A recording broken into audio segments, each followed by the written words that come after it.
ওর নাম হলো ফুলবর অফিসিয়াল। ওর কিন্তু একটা হাত নাই, এই যে দেখেন। তো ট্রেনে ট্রেনে বিজনেস করে আর কি। আর দ্বিতীয় কথা হলো যে আমাদের সাথে লগ হয়ে গেল, বাড়ি কিন্তু বাসুগাঁও নাকি বঙ্গাইগাঁও। তো রাহুল ভূমি আসাল, ওরে ডাক দিলাম, বললাম যে তুমি চিনো আরে শুনছ কি শুনছ?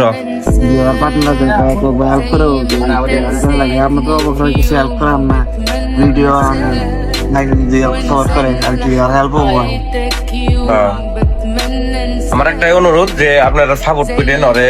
তুমি কিছু কবা? তুমি ভাবছিলা যে লগ হবো? আইবা হারাই নেই, লোক হয়ে অনেক ভালো লাগছে। ট্রেনে কোনে পড়ে গেছাল, ট্রেনে কোনে পড়ে গেছাল আর ট্রেনে লগ হইলো আমার সাথে। এমন কথা হলো যে এই ভিডিওটা আপাতত সাপোর্ট দিয়ে যতদূর সাপোর্ট দেন, কিন্তু ওর ফলো দিয়ে একটা কমসে কম। তুমি আমাকে একটা মেসেজ দিও, আমরা দেখুনি তোমার টার্গেটে তোমার বাচ্চাদের মেসেজ দিও। তো সাপোর্ট করবে, এটাই অনুরোধ রইলো আপনাদের কাছে।